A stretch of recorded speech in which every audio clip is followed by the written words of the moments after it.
Hi everyone! For today's video, we're gonna make chicken tikka masala. Sobrang easy lang ng mga ingredients na gagamitin natin. Siyempre, kailangan natin ng 1 kilogram of chicken breast, 1 tablespoon of lemon juice, 1 tablespoon of hot curry powder. Siyempre, kailangan natin ng 1 onion. Yung white mas okay. And then, kailangan natin ng 1/4 teaspoon of salt. And then, 1 cup of Greek yogurt. Yung plain Greek yogurt yung gagamitin natin na. And then, 1 tablespoon of bread curry powder. At syempre, ito yung mga spices. Kung nakikita nyo dito, ito yung mga ingredients na gagamitin natin sa chicken tikka masala. Cumin powder, Kashmiri chili powder, coriander, turmeric powder. Ano to? Yun nga yung binanggit ko kanina, yung hot curry powder. And then, ginger puree, and then garlic puree. Pero lahat-lahat ng to, puro taga 1 tablespoon, except dun sa salt. Syempre, mas babawasan natin yung alat. Kaya ang gagamitin lang natin is yung 1/2 teaspoon ng salt, okay? So, unahin natin gagawin. Syempre, ilagay natin yung yogurt. Kailangan lang natin yung 1 cup of yogurt or 250 ml na cup yan. Sobrang dali lang ito, sobrang sarap. As in. Ayan. Yummy, di ba? Teka, kuha lang ako ng kutsara.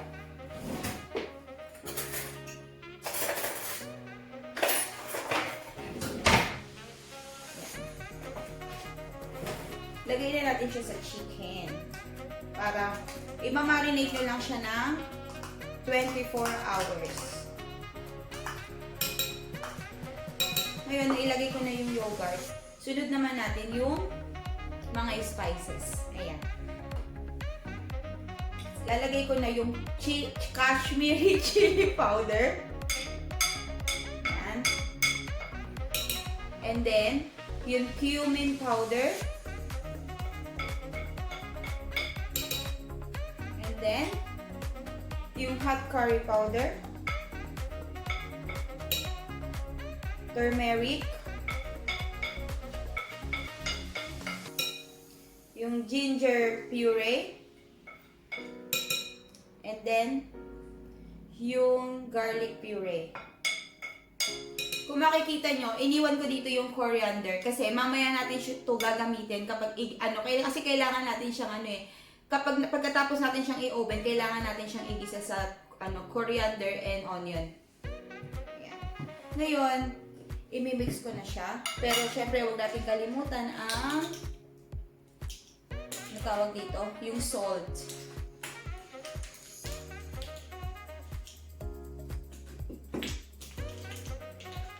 Lalagay ko na yung salt, 1 teaspoon ng salt. And then, kalimutan ko sabihin, syempre maglalagay tayo ng sugar. Gaano ba karami yung nilagay kong sugar? 1 tablespoon of sugar ilalagay natin. Yan ha? Yan. Ngayon, imimix ko na siya. Huwag kalimutan ng lemon. Oh, dear. Yan. Ilagay natin ng 1 tablespoon ng lemon.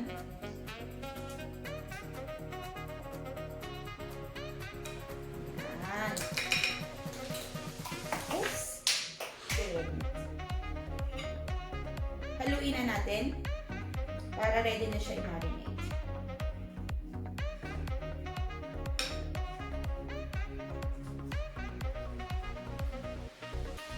Sobrang sarap na ito, mga kababayan ko dyan at sa para sa mga taga-ibang bansa na hindi ako maintindihan, ang hirap mag-English, sana maintindihan nyo.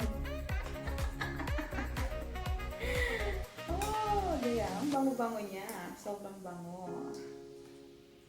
Kailangan natin siya haluin mabuti. I-combine natin lahat ng ingredients. Stir it well. Yan.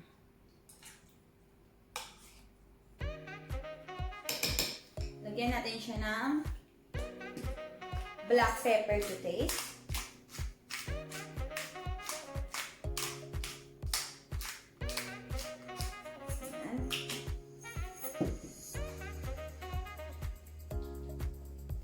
So, ang natitira ko na lang ditong ingredients is yung onion, coriander, bread crumbs, and vegetable oil.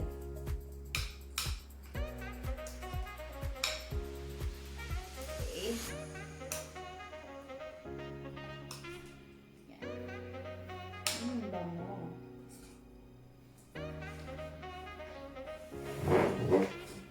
Tapos na siya. Ngayon, i-marinate natin siya for 24 hours. Ika na siya, guys.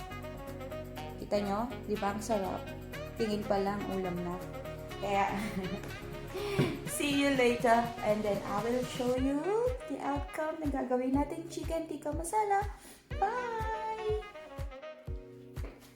Hello ulit sa inyo. After 24 hours, ako ay nagbalik para i-bake na natin yung chicken tikka masala.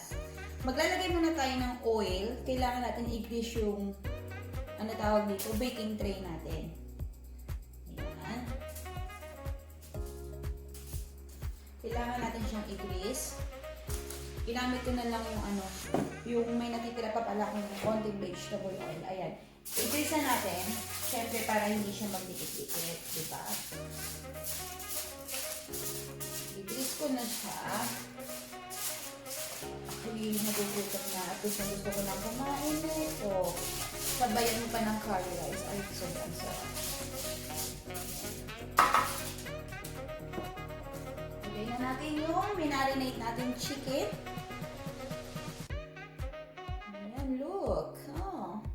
Yum, yum, yum. Kasi, mahilig kami mag-order ng Indian. Yung Indian takeaway. Pero syempre, para makatipid, kailangan na lang natin gumawa sa bahay during this pandemic, di ba? Laki ng matitipid natin. Yan.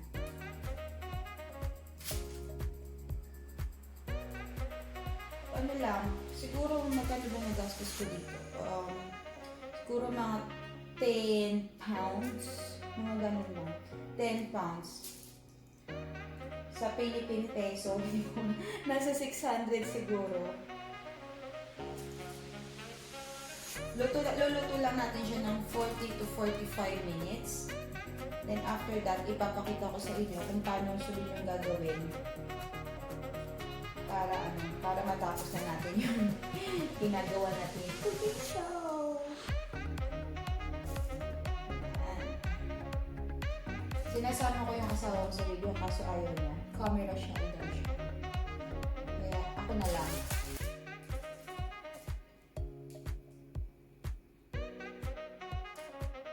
Yan.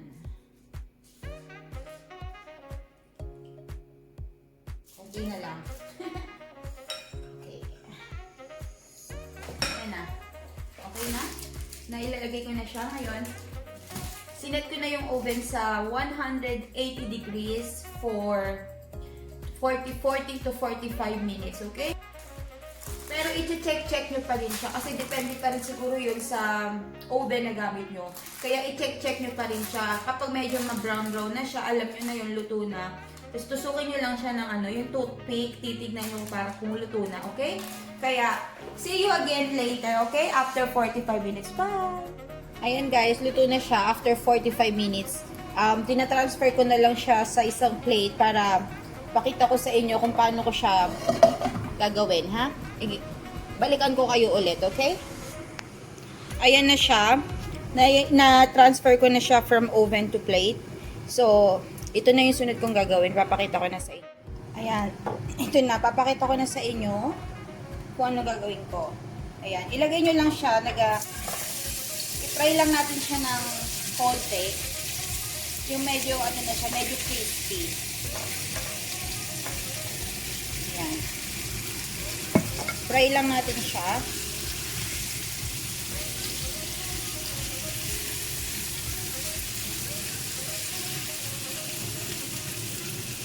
Balikan ko kayo ulit. Yan, medyo ano na siya, medyo brown na siya, medyo crispy na. Ngayon, ilalagay, i-low nyo yung heat nung, ano nyo, nung stove nyo. So, ine-next natin ilagay yung coriander leaves. Ayan. And then, yung onion.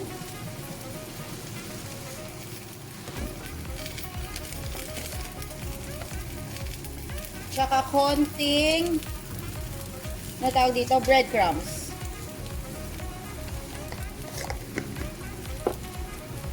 Luin lang natin.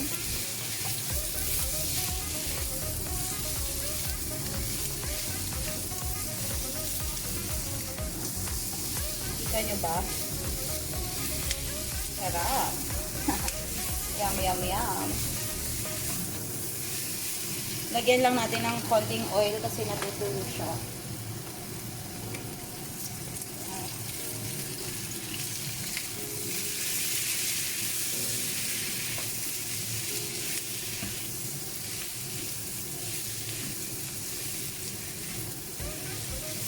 Mahina lang yung apoy nito Ayan, ganyan lang. Tapos, tigisan nyo lang siya siguro mga 10 minutes. Kaya yan, okay na. Thank you for watching. Sana na-catch up nyo na madali. Thanks for watching, guys. See you. Bye-bye. Don't forget to like and subscribe this video for more updates. Thank you.